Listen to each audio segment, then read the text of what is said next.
In 2007, legendary filmmaker Werner Herzog captured something on camera that would haunt the internet for nearly 2 decades. A single penguin breaking away from its colony, not heading towards the ocean to feed, not returning to its group, but marching directly towards the mountains 70 kilometers away. And when researchers tried to bring him back, he just turned around and started walking again. This clip has over 8 million views on YouTube. The comments are filled with people saying, "This is literally me, and I've never related to an animal more." So what's exactly going on here? Is this penguin depressed, insane, having an existential crisis, and why can't we look away? The footage comes from Encounters at the End of the World, Werner Herzog's 2007 documentary about Antarctica. And right from the start, Herzog made one thing clear. He wasn't interested in making another cute penguin film. See, just 2 years earlier, March of the Penguins had been released, narrated by Morgan Freeman. This documentary became a massive hit, the second highest grossing documentary in North American history at that point. It showed emperor penguins as devoted parents, trekking across ice, protecting their young against impossible odds. And then something weird happened. Conservative Christian groups in America started holding it up as proof of traditional family values. Churches organized group screenings. One pundit called it the passion of the penguins. They saw monogamy, sacrifice, dedication to offspring, proof that nature itself endorsed their worldview. There was only one problem. The director, Luc Jacquet, was horrified. He pointed out that penguin monogamy only lasts 1 season. After that, the divorce rate is around 80 to 90%. He publicly condemned people using his film for political messaging, but the damage was done. Penguins were now a symbol of wholesome family values. And then, Werner Herzog came along. Herzog went to Antarctica to film the weird, isolated humans who choose to live at the bottom of the world. But then he encountered a penguin colony. He couldn't resist asking the scientists a very un-Disney question. Dr. Ainley, is there such thing as insanity among penguins? The scientist, David Ainley, paused. He mentioned he'd never seen a penguin bashing its head against a rock, but then he admitted something. Well, I've never seen a penguin bashing its head against a rock. They do get disoriented. Sometimes they do get disoriented and end up far away from where they should be. And that's when Herzog showed us the footage. He would neither go toward the feeding grounds at the edge of the ice, nor return to the colony.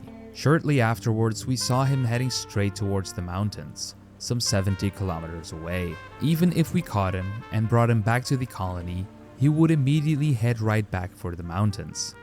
But why? And then we see another penguin, already 80 kilometers off course, sliding on its belly across the ice, a tiny black speck against endless white, heading towards nothing. The clip, titled "Penguin Depressed," has racked up nearly 8 million views. But what makes it resonate isn't just the penguin, it's what people see in it. Some see depression, some see nihilism, some see a creature that simply had enough of its colony. Others see something almost inspiring, a penguin on a journey that others don't understand, refusing to justify itself to anyone. One writer captured this perfectly. This penguin is lost. This penguin is depressed. The penguin is nihilistic. The penguin is disoriented, deranged, heading towards certain death. When I watch the penguin, all I can see is that he's on a journey. And the comments on these videos are gold mines. This penguin is my spirit going animal. Back to my ex after everyone told me not to. When the intrusive thoughts win, he's not deranged. He's just done. And Herzog's distinctive narration, that deep, German-accented voice asking existential questions about penguin psychology, elevated the whole thing into something almost comically profound. But here's what makes this more than just a meme. This scene perfectly captures Herzog's entire worldview, one he'd explored just 2 years earlier in Grizzly Man. That documentary followed Timothy Treadwell, a man who spent 13 summers living among wild grizzly bears in Alaska, believing he had formed a special bond with them, until one of them killed and ate him. In that film, Herzog looked into a bear's eyes and said something that could just as easily apply to this penguin. And what haunts me is that in all the faces of all the bears that Treadwell ever filmed, I discover no kinship, no understanding, no mercy. I only see the overwhelming indifference of nature. This is the anti-March of the Penguins thesis. Where that film projected human values onto nature, Herzog showed us something colder. Nature doesn't care about our narratives. The penguin doesn't know it's being symbolic. It's not making a statement about society. It's not choosing death as some grand gesture. And yet we can't help but project meaning onto it, because that's what us humans do. As one film critic wrote, "The structures we adopt for our stories, be they tragic, romantic, or comedic, do not fit nature quite so tightly." And Herzog knows this. Any fact about the penguin's motivation and thought processes remains unobtainable. We view the narrative as the filmmaker builds it, through an exclusively human lens. So what's actually happening to these penguins? Is there a scientific explanation?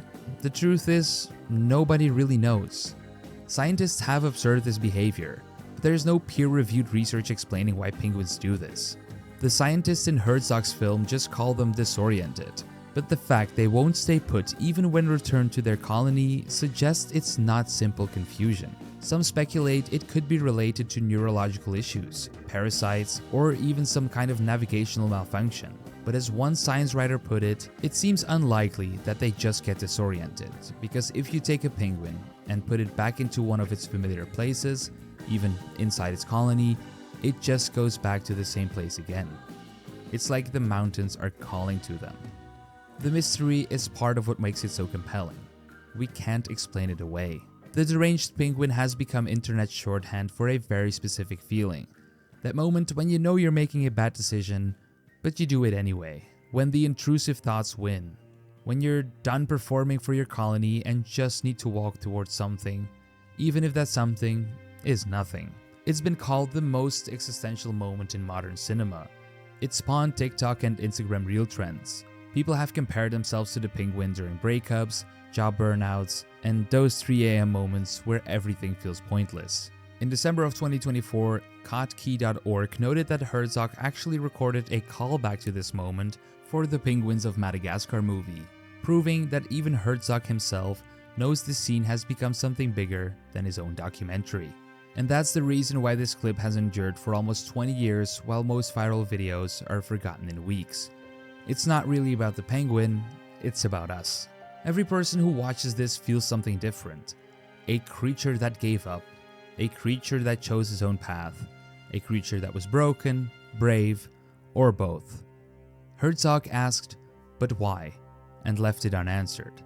Because there is no answer, at least not one we can verify. And maybe that's the point. In a world of nature documentaries that tell us exactly what to feel, where penguins are either wholesome family role models or victims of climate change, this one moment just shows us something strange and refuses to explain it. A penguin walking towards the mountains. 70 kilometers, certain death. But why?